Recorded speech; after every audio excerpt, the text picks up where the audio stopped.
Zee Marathi, चर्चाही होणारच. तळमळून इतका त्याग करावा लागला आणि ह्या उमेदवारासाठी आसपासच्या गावातील सर्वच पदाधिकाऱ्यांनी पुढाऱ्यांनी माझ्या उमेदवारीसाठी रेटा केला होता. पण आपलं ब्रीद वाक्यच आहे, धनशक्ती विरुद्ध जनशक्ती. आपल्याकडे धन कमी असल्यामुळं आपल्याला उमेदवारी मिळाली नाही. मन वेळावून गेलं, अनंत अश्रुगावामध्ये यायला लागले आणि हे सगळं येत असताना सगळ्यांच्याच भावना आपल्या दुखावल्या गेल्या आणि त्या भावनेतून असं वाटलं की सगळेजण म्हणाले आता काय नाही, तुम्ही लढायचं. मला 100% जिल्हा परिषद लढायची होती, पण उमेदवारी नाही मिळाली आणि अपक्ष लढायचं म्हटलं तर ताकद नव्हती आणि ही ताकद कमी पडत्या म्हटल्यानंतर सगळ्यांच्या आपल्या या रेट्यामुळं मला शेवटी विधान पंचायत समिती लढवण्याची इच्छा सगळ्यांनी व्यक्त केली.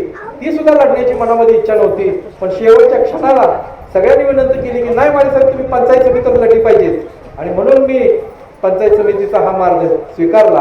विनोद, इलेक्शन पंचायत समिती जरी असली तर 100% कामं जिल्हा परिषद सदस्यापेक्षा जादा करून दाखवतो. एवढं ते पाठीमागे राहणार नाही आणि माझ्या विनंतीस मान देऊन तुम्ही सर्वजण आलात आणि इतकं प्रेम मला दिलं आणि या प्रेमापोटी आणि या आपल्या सगळ्यांच्या आशीर्वादापोटी आमची सुजाता त्यांचं चिन्ह आहे कपाट. त्या कपाटासाठी आपल्या सर्वांनी प्रयत्न करा. 4 नंबरचं बटन आहे, 5 तारखेला मतदान आहे आणि या मतदाना दिवशी त्यांना आपण दाखवून देऊ जनशक्ती श्रेष्ठ आहे का धनशक्ती श्रेष्ठ आहे. एवढंच बोलतो आणि मी थांबतो.